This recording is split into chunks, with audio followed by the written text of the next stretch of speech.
बहुत बहुत धन्यवाद समधी जी। जे मैं ना ले सकता।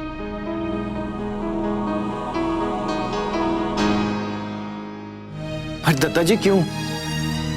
दादाजी आप लोन समझ के ही ले लीजिए, जब आपके पास पैसे आ जाएं तो लौटा दीजिएगा। ना जमाई साना, एक कर्जे ने तुझे नौबत ला दी, अब दूजा उस पर चढ़ गए तो जाने के हो जाएगा।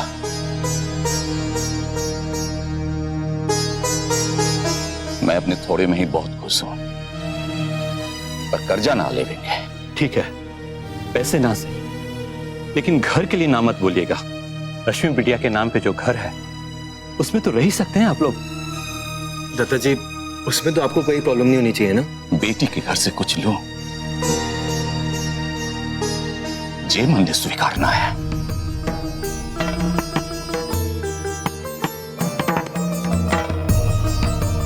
ऐसे वक्त पर भी आप ऐसी बात सोचें दादाजी? कहां जाएंगे आप लोग, क्या करेंगे? प्लीज प्लीज मेरी बात मान लीजिए। एक एजेंट से बात हुई है, वो हमें 2-3 घर दिखा रहा है। बहुत जल्द कोई घर फाइनल हो जाएगा। दादा पर थैंक्स निखिल जी, हम मैनेज कर लेंगे।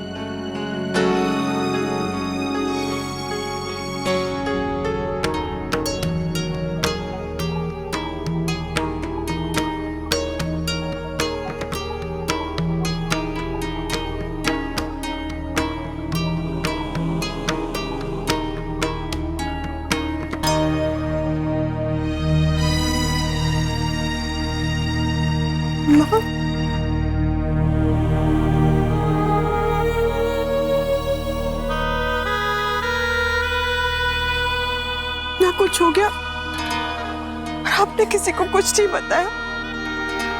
नैतिक, तुम तो मुझे बता सकते थे ना। दीदी वो नंदिनी, इससे कुछ मत पूछो। क्यों मोहित?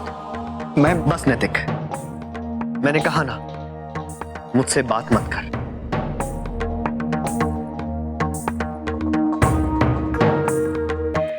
मैं तुझे बताने ही वाला था, पर क्या नैतिक? तुझे लगा आखिर मोहित क्या मदद कर देगा? नहीं, ऐसी बात नहीं है मेरे दोस्त।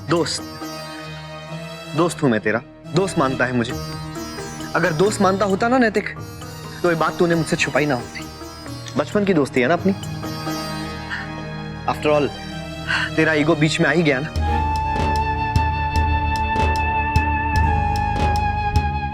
आई एम सॉरी मोहित, सच में मुझे यही लग रहा था कि कोई ना कोई रास्ता जरूर निकल आएगा। मैं बस इसी कोशिश में लगा हुआ था यार, बस इसीलिए तुझे बता नहीं पाया। I am really sorry. एक बार तो मुझे बोल के देखा होता। अरे हम लोग साथ में मिलके कोई हल निकालते थे यार।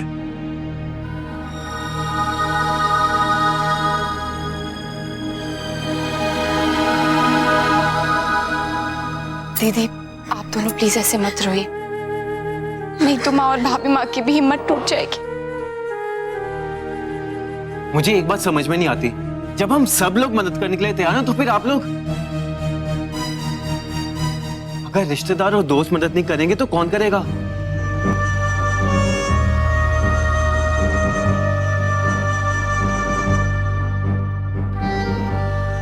अब नैतिक,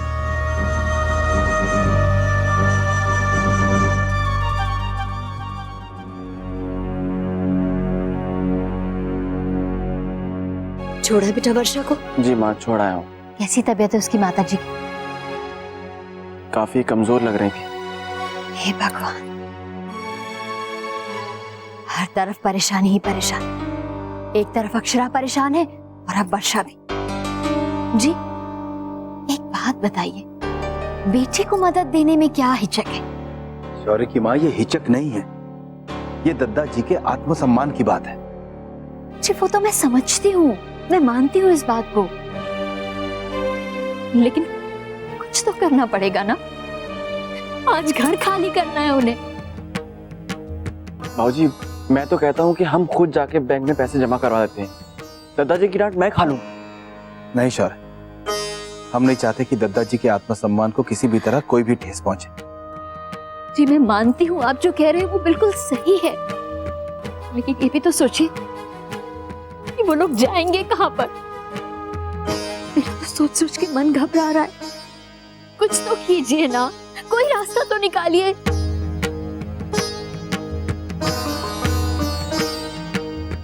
एक रास्ता है।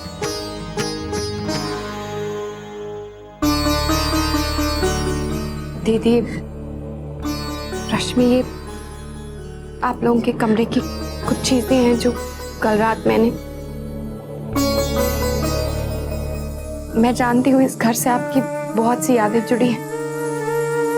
आई एम सॉरी, सबसे पहला हक आप लोगों का ही था, लेकिन हमने सोचा कि किसी को कुछ नहीं बताएंगे, इसलिए मैंने भाभी, तुम्हें बहुत हिम्मत है अक्षरा।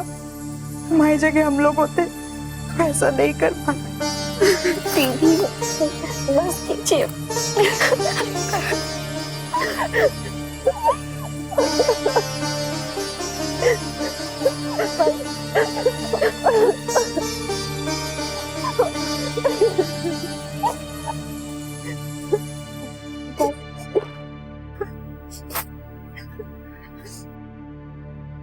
दादा, प्लीज आप दादाजी को समझाइए ना। मैं जानती हूँ वो किसी की मदद नहीं लेंगे, चाहे वो मेरे ससुराल वाले हो या कोई भी रिश्तेदार, लेकिन जब तक सब कुछ ठीक नहीं हो जाता आप लोग उस घर में रह सकते हैं ना। वो भी तो मेरा ही घर है। क्या मैं इतनी पराई हो गई हूँ? मुझे भी कुछ करने का मौका दीजिए प्लीज दादा। अगर तुम हमारे लिए कुछ करना चाहती हो ना रश्मि, तो बस एक मेहरबानी कर, अपने ससुराल वालों से कह दो कि हमारी प्रॉब्लम समझने की कोशिश करें, उससे बड़ा ही नहीं।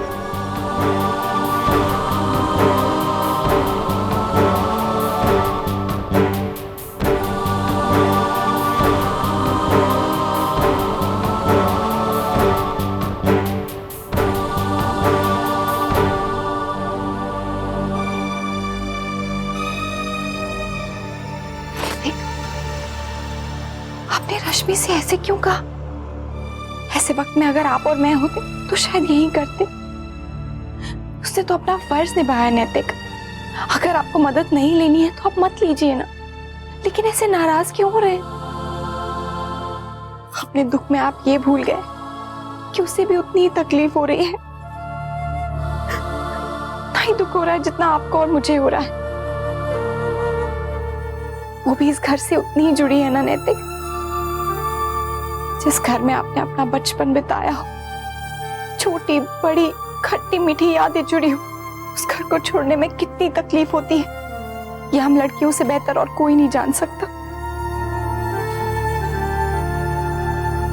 हम तीनों शादी के बाद इस एहसास से एक बार गुजर चुके हैं, इसीलिए चाहते हैं कि हमारे अपने इस एहसास से ना गुजरे। तकलीफ होती है।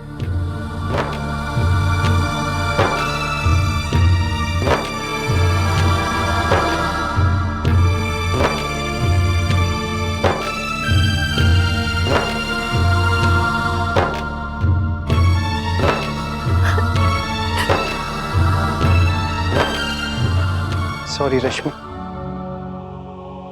मुझे तुमसे ये सब नहीं कहना चाहिए था।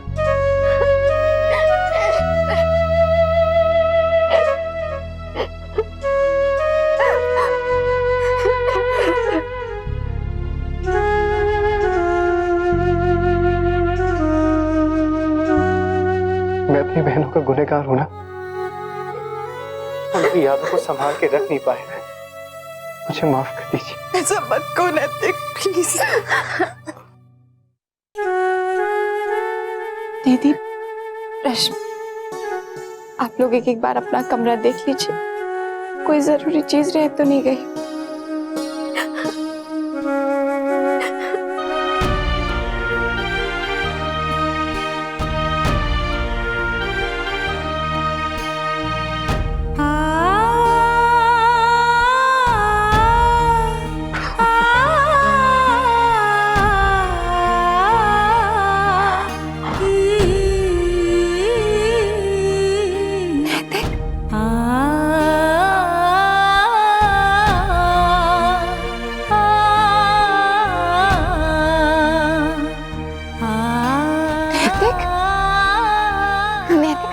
लिया खुद को? क्या हो गया आपको? आप ऐसे हिम्मत मत हारिए नैतिक, फिर हम क्या करेंगे? नैतिक मेरी तरफ देखिए, प्लीज ऐसे रोइए मत। अक्षरा मैं क्या करूं? आई एम सॉरी, मुझसे ये सब नहीं होगा। नैतिक, बस कीजिए नैतिक, समझती हूँ, रो लीजिए, जितना रोना है रो लीजिए। इतने दिन से जो तकलीफ, जो दुख आप बर्दाश्त कर रहे हैं, उसे इन आंसुओं में बह जाने दीजिए, रो लीजिए।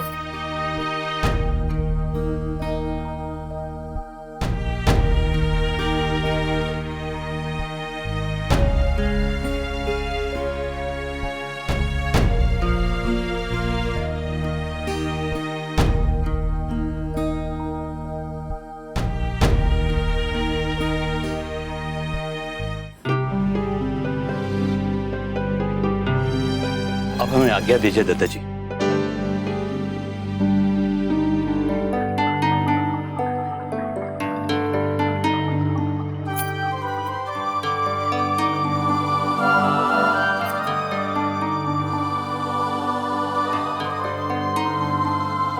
रश्मि, बेटा तुम यहीं रह जाओ। ऐसे में अपनों का साथ होने से बहुत हिम्मत मिलती है। क्षमा कीजिए समधन जी, पर रश्मि बेटिया ने अब अपने साथ ही ले जाओ। जे हमारे घर की सबसे छोटी और लाडली बेटिया है, इसकी आंखों में आंसू हमारे से देखा न जाए। जा बेटी जा, अपने घर जा।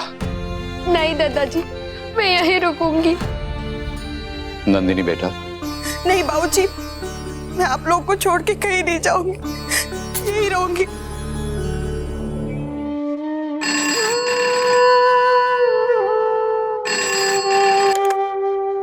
हेलो,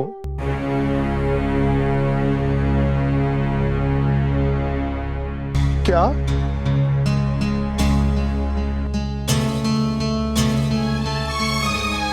ठीक है।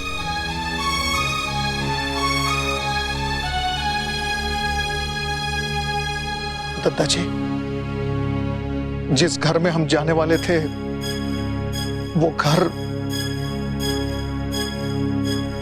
अब नहीं मिल पाएगा।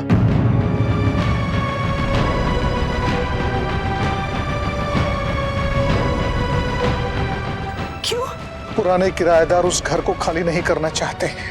भगवान, पर फिर हम जाएंगे कहाँ? दादाजी,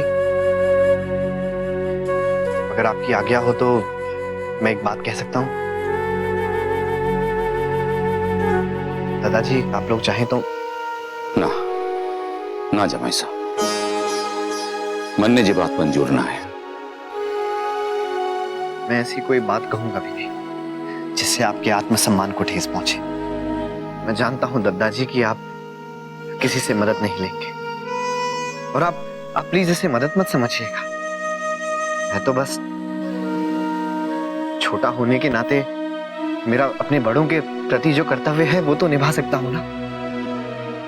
मैं तो बस आपसे विनती कर रहा हूं कि मुझे आप लोग के लिए घर ढूंढने की इजाजत दे दीजिए। जब तक आप लोग सामान बांधेंगे तब तक मैं कोशिश करूंगा कि एक किराए के घर का बंदोबस्त कर लूं। और वैसे भी यहाँ पे किराए पे रहने का सबसे ज्यादा तजुर्बा तो मुझे ही है। पूरे 101 रुपए लूंगा काम करने के लिए।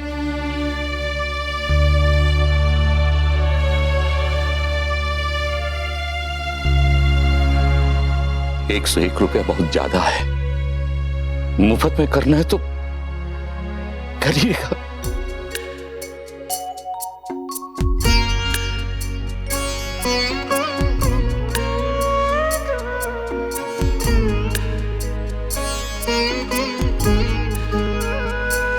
भाभी माँ, अब आप भी एक गंगा जमुना रोक लीजिए।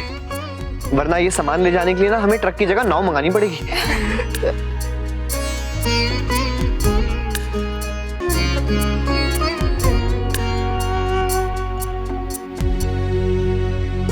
जमाई साहब, अच्छा होगा अगर आप नैतिक को भी साथ ले लेते। बाबूजी, नैतिक यहीं रहेगा तो ठीक है, मैं उससे फोन पे बात करता रहूंगा। यहाँ रहेगा तो घर के सब काम देख लेगा।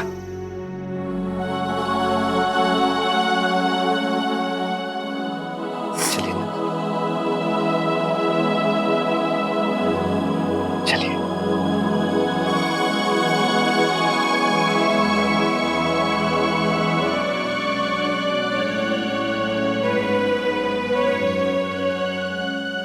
बहुत ही समझदार है जमाई साहब। सामान बंध गए या बाकी है?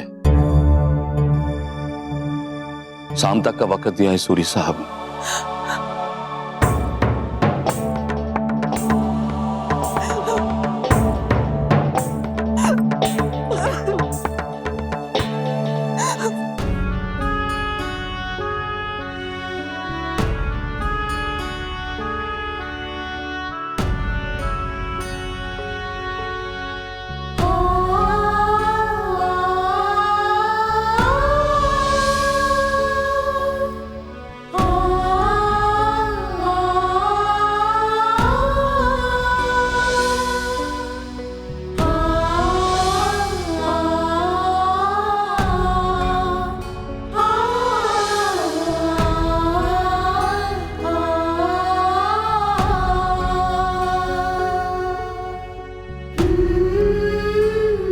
जब इस घर से विदा हुई थी तो बहुत रोई थी, और दिल में ये तसल्ली थी कि जब मन करेगा यहाँ आ जाया करूंगी। पर आज जिस घर में बचपन भी था वही हमेशा के। नंदिनी, संभालिए अपने आप को। माँ और बाबूजी के बारे में सोचिए। इस वक्त उन्हें हमारे साथ और हमारी हिम्मत की जरूरत है।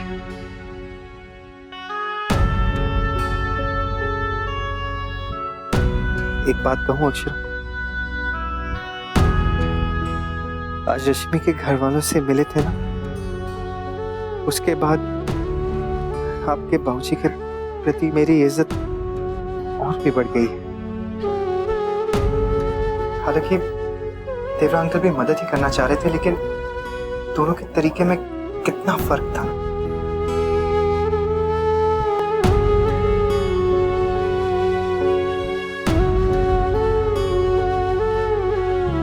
मुन्ना,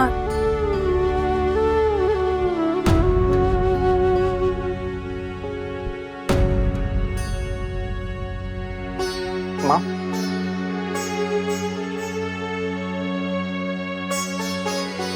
बेटा, जो घर तूने देखा था वो अब नहीं मिलेगा।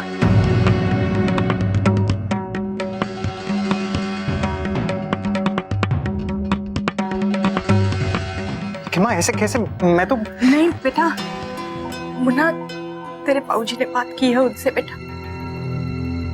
मोहित गया है दूसरा घर देखने, तू बात कर लेना उससे। और दादाजी ने कहा है कि शाम तक सारा सामान। माँ प्लीज चुप हो जाइए, सब ठीक हो जाएगा। प्लीज, तो हमेशा सबको हिम्मत देती है, फिर आप ऐसे कैसे? माँ,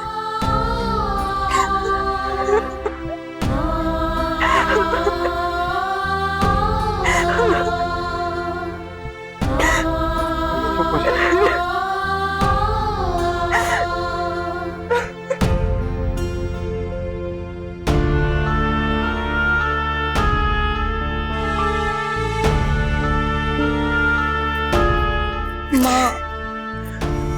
माँ, घर तो परिवार से ही होता है ना, और हमारा परिवार एक है। आप देखिएगा, हम सब लोग जब भगवान से एक ही चीज मांगेंगे ना, तो वो हमें जरूर देंगे। हाँ माँ, हम लोग इस घर में वापस लौटकर जरूर आएंगे। रिश्ता क्या कहलाता है, ये रिश्ता क्या कहलाता है, रिश्ता क्या कहलाता है। स्टार प्लस के ऐसे ही और बेहतरीन लम्हे देखने के लिए सब्सक्राइब करें हमारे YouTube चैनल को।